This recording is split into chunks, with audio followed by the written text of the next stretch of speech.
মিয়ানমারের মংডুর নলবুনিয়া গ্রামের বাসিন্দা মোহাম্মদ হানিফ মিয়ানমারের সংঘাতের জেরে গত ৮ আগস্ট পালিয়ে এসে এখন পরিবারের ৮ সদস্য নিয়ে আশ্রয় নিয়েছেন টেকনাফের ২৫ নম্বর ক্যাম্পে। তিনি বলছিলেন কি কারণে পালিয়ে এসেছেন আর কিভাবে এসেছেন। বুমারের গুলি মারের হিনল্লা আরা সহ্য করে না আর আলাদা মানাতে এড়ে দাদি বেশি অনেক কষ্ট করে আর ইদেড়ে আলাদা ১৩ জন আসছিলেন ১৩ জন মাদা আছে ৮টা জন দাদা আর বুড়ো তুড়ি হয়েছি আর দাদা ৫ জন দাদা আর তুই না ভাই। শুধু মোহাম্মদ হানিফ নন, কক্সবাজারের টেকনাফের ২৫ নম্বর ক্যাম্পে মিয়ানমার থেকে পালিয়ে এসে আশ্রয় নিয়েছেন অনেক রোহিঙ্গা।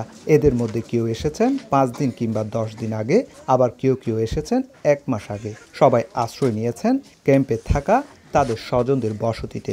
মুসলমান জিয়ানোর মাঝে বেগিলে ওজি থাকে সিঁয়াল যায় আর মারিব তারা বউ মারে গুলি মারে আর হত দুঃখ পাই ঘর বাড়ি ফুরা দিয়ে ফেলে হেনা আগিয়ে দিয়ে। সীমান্তের নানা পয়েন্টে সতর্কতার পরও অনুপ্রবেশ ঠেকানো সম্ভব হচ্ছে না। অনুপ্রবেশ করার রোহিঙ্গাদের দাবি, দুপারে সংঘবদ্ধ দালাল চক্রের হাত ধরে অর্থের বিনিময়ে রাতের আঁধারে অনুপ্রবেশ করছেন তারা। বার্মার হেকুলো আছে দালাল, বাংলাদেশের হেকুলো আছে। বার্মার হেকুলো হিনে ১০ লাখ টাকা হেনতে আই ফারে বাংলাদেশের হিনে ২০,০০০ তো হিন দি ফাইলে আই ফারে দিনে ফাইলে আয়না ফারে ৩০,০০০ টাকা ধরে নভাড়া দি মেন্ডর হতে। আর শরণার্থী ত্রাণ ও প্রত্যাবাসন কমিশন জানিয়েছে, নতুন করে অনুপ্রবেশ করা রোহিঙ্গাদের নিয়ে সরকার থেকে যে নির্দেশনা আসবে তা বাস্তবায়ন করা হবে। আমরা সরকার থেকে যদি কোনো নির্দেশনা পাই সেই অনুযায়ী ব্যবস্থা নেওয়া হবে।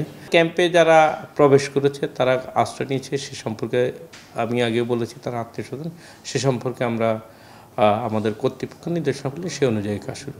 সাম্প্রতিক সময়ে নতুন করে আরও ২০,০০০ রোহিঙ্গা অনুপ্রবেশ করেছে বলে সরকারি সূত্রে জানা গেছে। সুজাউদ্দিন রুবেল, সময় সংবাদ, কক্সবাজার।